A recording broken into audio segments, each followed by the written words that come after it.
Masjid An-Najah atau dikenal juga dengan Masjid Sendok yang berlokasi di Citayam, Depok menyimpan jejak sejarah bangunan dan hubungan ulama yang sangat panjang. Berikut surau ke surau jejak sejarah Masjid An-Najah.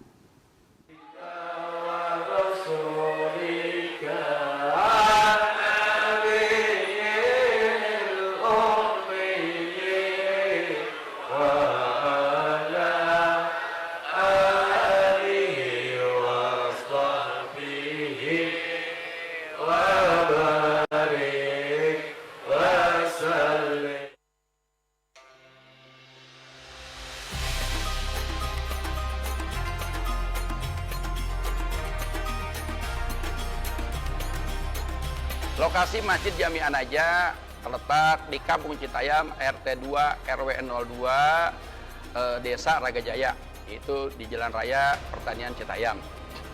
Adapun sebelum menjadi masjid ini sekitar tahun 1933 itu dulu masih berbentuk musola. Yang memang inisiasi Masjid Jami An-Najah atas inisiasi masyarakat dan orang guru-guru terdahulu terbangunlah Masjid Jami An-Najah dan atas inisiatif masyarakat dan sebagainya. Terjadinya Masjid Sendok pada tahun 85, yaitu awal mulanya renovasi yang sekian berapa kali orang sini dulu aktif ngaji di Kuitang. Akhirnya terinspirasi dengan bangunan Majelis Taklim yang ada di Kuitang. Cuma kalau di Kuitang itu dulu ibaratnya dulu sebagian seperti ini nih yang terlihat di atas. Akan tetapi ya maklum orang dulu tanpa arsitek dibuatlah penuh seperti ini, seperti sendok. Nah, semenjak gambar tersebut seperti sendok, mulai dari itulah terkenal masjid ini Masjid Sendok.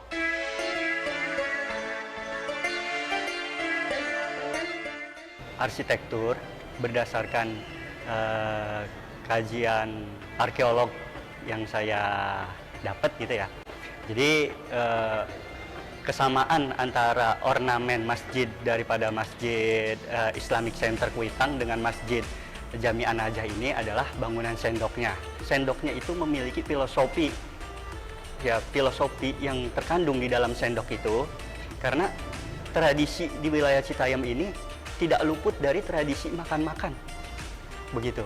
Jadi ada di setiap tahunnya itu wilayah kita itu mengadakan maulid.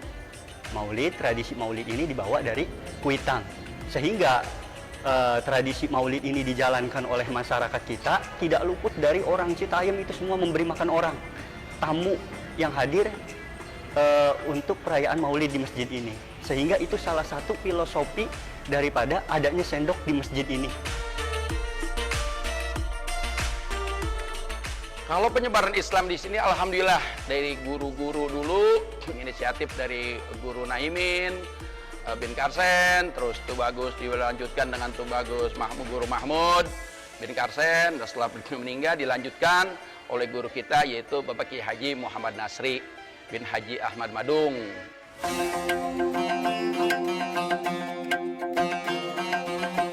Ornamen lainnya yaitu tiang penyanggah. Berdasarkan cerita orang-orang terdahulu bahwasanya tiangnya pada awalnya itu ada 6 ya, yang memfilosofikan yaitu terkait rukun iman. Rukun iman ada 6, maka tiang masjid kita itu 6. Nah, beriring berjalannya waktu ya, setelah ada pembugaran masjid sehingga ditambah tiang-tiang lain karena kebutuhan. Momen di Masjid Jami An-Najah ini setiap tahunnya yang paling besar dan paling banyak dikunjungi dari wilayah lain, dari Bogor, Jakarta, dan sekitarnya, itu momennya maulid paling besar. Setiap acara maulid Rabunya itu setelah Rabu Empang Bogor, selalu di sini udah jadi jadwal rutin.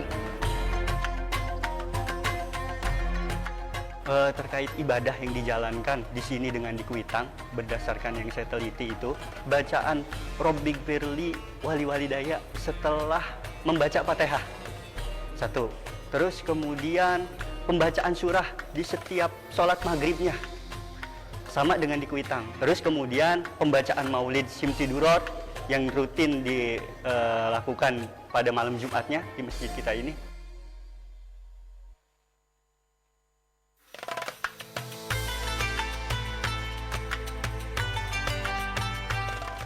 dalam perjuangan tersebut juga banyak bantuan dari donatur-donatur atau dari orang-orang yang ya dianggap kaya dulu lah di Citayam. Di antaranya ada Haji Iris bin Haji Ahmad Madung, ada Haji Aba dan lain-lain, sehingga alhamdulillah perjalanan yang ada di Masjid Jami An-Najah ini sampai dengan sekarang ini berkesinambungan mulai dari anak cucunya.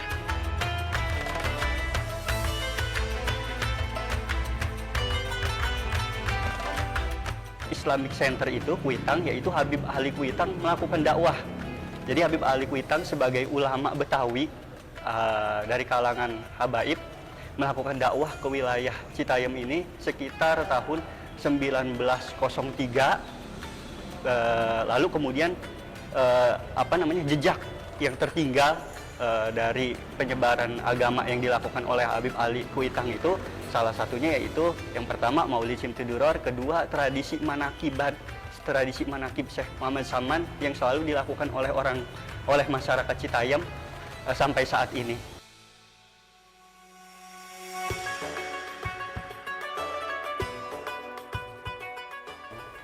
Kalau ada kegiatan maulid saya ikut masak-masak. Kalau pengajian bantu-bantu masak, bikin makanan gitu. Dari masih kecil. Iya, saya tinggal di sini. Di setiap tahunnya di bulan Maulid, masyarakat Citayam itu merayakan yang namanya Maulid Nabi. Nah, di dalam perayaan Maulid Nabi itu banyak ulama-ulama dari wilayah Betawi khususnya atau wilayah Jabodetabek pada umumnya pada hadir, dan di sini pun membentuk jaringan, salah satu jaringan ulama serta tradisi-tradisi keagamaan yang sehingga pada akhirnya tradisi itu dijalankan dan sampai masuk ke dalam kalender Samsi Sumus yang sudah ditentukan oleh Probitoh di wilayah Jabodetabek begitu.